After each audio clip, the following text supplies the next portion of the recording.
Il-midja tal-Partit Nazzjonalista għal darb'oħra ma kienx korretta fir-rapportaġġ ta' każ li fih kien involut Ministru Malti, din id-darba Owen Bonnici. Artikli nazzjonalisti setgħu taw l-impressjoni li l-Ministru Bonnici kienet isuq taħt l-effett tal-alkoħol u li laqat persuna f'inċident ta' traffiku. Artiklu ppubblikat f'April li għadda kien imsemmi il-Pulizija ma tweġibx jekk sarx breathalyzer test fl-inċident ta' Owen Bonnici. Il-Midja Nazzjonalista pprovat kabbar dan il-każ kemm tiflaħ b'numru ta' artikli brabta mal-istess inċident. Il-Ministru Owen Bonnici kien fetaħ libel kontra l-Gazzetta In-Nazzjon wara li saru l-allegazzjonijiet folots.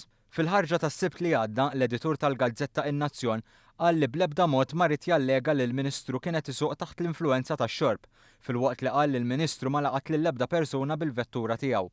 L-istess editur kellu jaċċetta wkoll id-dikjarazzjoni li l-Ministru koopera bisħieħ mal-awtoritajiet li marru fuq il-post u segwa l-proċeduri li kull ċittadin isegwi f'ċirkostanzi simili. L-istazzjon jiskuża ruħu għal kwalunkwe del ikrah li seta' inxteħed fuq l-integrità tal-Ministru.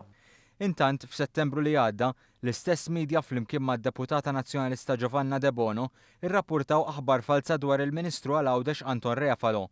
Kien intqal li l-Ministru kien ordna vapur tal-Gozo Channel idur lura biex jabbi numru ta' passiġġieri u karozzi li kien ħalla warajh, inkluż lilu nnifsu. Il-Ministru nnifsu kien qal li kien id-duty manager tal-kumpanija Gozo Channel li talab lil kaptan tal-vapur MV Gawdos biex jirritorna ċ-Ċirkewwa għax kien sar żball min-naħa tal-kumpanija. Dan kien ikkonfermat ukoll minn stqarrija maħruġa mill-kumpanija Gozo Channel. Rigward l-istess każ, żewġ affidavits kienu ppreżentati fil-Parlament li komplew isostnu l-verżjoni tal-Ministru. F'April ta' din is-sena, Media Link Communications irtirat dawn l-allegazzjonijiet u skużat ruħha. Però qabel sar dan, il-kap tal-Oppożizzjoni Simon Busuttil uża l-istess allegazzjoni biex akkuża lill-Ministru Refalo u saħansitra kien qal li kellu jirreżenja.